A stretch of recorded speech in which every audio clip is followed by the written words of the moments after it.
జగన్మోహన్ రెడ్డి గారు 175కి 175 గెలవాలని చెప్పి టార్గెట్ పెట్టుకొని వెళ్తున్నారు. ప్రత్యేకంగా దీని ఫోకస్ అంతా కూడా ప్రతి నియోజకవర్గం మీద ఉంది. అలాగే ఎక్స్ట్రా ఫోకస్ ఎక్కడైతే 2014, 2019లో కంటిన్యూస్ గా ఓడిపోయారో అక్కడ ఖచ్చితంగా మళ్ళీ గెలవాలి అనే టార్గెట్ పెట్టుకున్నారు. కుప్పం దగ్గర నుంచి ఇచ్చాపురం టెక్కిలి వరకు కూడా. అయితే ఇప్పుడు తాజాగా మనం రేపల్లి గురించి మాట్లాడుకుందాం. రేపల్లిలో 2014, 2019లో 2 సార్లు కంటిన్యూస్ గా వైఎస్ఆర్సీపీ ఓడిపోయింది. ఒకే అభ్యర్థి మోపిదేవి వెంకటరమణ. 2014లో మోపిదేవి వెంకటరమణ ఓడిపోవడానికి నిజాంపట్నం వాన్పిక్ అనే దాని వలన కూడా ఒక రీజన్ అనమాట ఓడిపోవటానికి. సో ఆ వాన్పిక్ ప్రాజెక్ట్ లో భూ కుంభకోణాలు జరిగినాయని అక్కడ చంద్రబాబు నాయుడు గారు వెళ్ళి ఆ భూములు దున్నేసి రైతులకు ఇచ్చేస్తాం అని చెప్పి కంటిన్యూస్ గా చెప్పారు. కానీ 2019కి వచ్చేటప్పటికి ఎక్కడైతే ఆ నియోజకవర్గం ఎక్కడైతే ఉందో అక్కడ గౌడ సామాజిక వర్గానికి చెందిన వ్యక్తి అవటం వలన కూడా 2014 గెలవడానికి 2019 గెలవడానికి కూడా ఒక కారణమైంది. సో అనగాని సత్యప్రసాద్ గౌడ కమ్యూనిటీకి చెందిన ఆయన, అతనికి ఆ కమ్యూనిటీ నుంచి దాదాపు 45,000 ఓట్లు. సో ఇది కూడా ఒక రీజన్. అండ్ గౌడాస్ లో వైఎస్ఆర్సీపీకి పట్టు తక్కువ ఉంటుంది, టీడీపీకి పట్టు ఎక్కువ ఉంటుంది. ఈ రీజన్స్ అన్నిటి వలన కూడా గెలవడానికి కారణం. ఇక్కడ ఇంట్రెస్టింగ్ ఫ్యాక్టర్ గమనించాల్సింది ఏంటంటే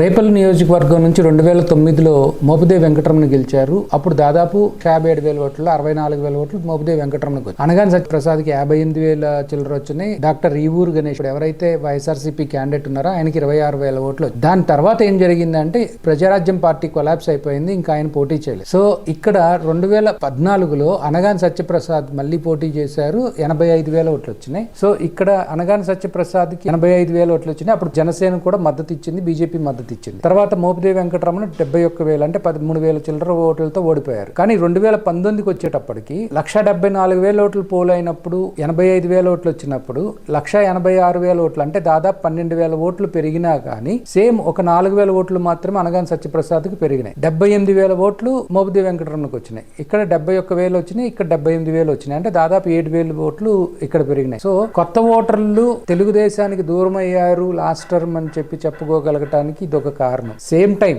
ఇప్పుడు జరుగుతుంది ఏమంటే ఎవరైతే ఈపూరి గణేష్ ఉన్నారో ఆయన తీసుకొచ్చి వైఎస్ఆర్సీపీకి నిలబెడతాం వలన ఖచ్చితంగా అడ్వాంటేజ్ రాబోతుంది అనేది ఒక విశ్లేషణ. ఇది మాత్రమే కాక ఆయన స్థానికంగా అందుబాటులో ఉండడు, ఎప్పుడు కూడా గుర్ర పందాలు, కోళ్ల పందాలు అంటూ తిరుగుతూ ఉంటాడు. తర్వాత రేపల్లె ఎమ్మెల్యే ఎవరైతే అనగాని సత్యప్రసాద్ ఉన్నారో అతని కజిన్ బ్రదర్ శివప్రసాద్ అనే అతను అనధికారికంగా ఆ నియోజకవర్గాన్ని ఒక ఎమ్మెల్యే లాగా చలాయిస్తూ ఉండటం, రియల్ ఎస్టేట్ పనులు హైదరాబాద్ లో ఉండి రియల్ ఎస్టేట్ పనులు చేసుకోవటం, దాంతో ఇక్కడ నాన్ లోకల్ అని ముద్ర పడతాం. అది at the same time YSRCP government ఉండటం వలన మోపిదేవి వెంకటరమణ గారు కొన్నాళ్ళు మినిస్టర్ గా ఉన్నారు, తర్వాత రాజ్యసభ మెంబర్ అయ్యారు. ఈ సీఎంఆర్ఎఫ్ కానివ్వండి, ఇళ్ల పట్టాలు కానివ్వండి, లేకపోతే నిజాంపట్నంలో వచ్చే ఫిషింగ్ హార్బర్ కానివ్వండి, ఇవన్నీ కూడా యాడెడ్ అడ్వాంటేజెస్ అవ్వబోతున్నాయి. సో ఇటు గౌడ కమ్యూనిటీ నెక్స్ట్ పల్లికార్ల కమ్యూనిటీ కూడా కలిసి పనిచేస్తే ఖచ్చితంగా గెలుపు వైఎస్ఆర్సీపీ అవుతుంది. ఈ వీడియో కనుక మీకు నచ్చితే లైక్ చేయండి, మా ఛానల్ని సబ్స్క్రైబ్ చేసుకోవడం మాత్రం మర్చిపోకండి.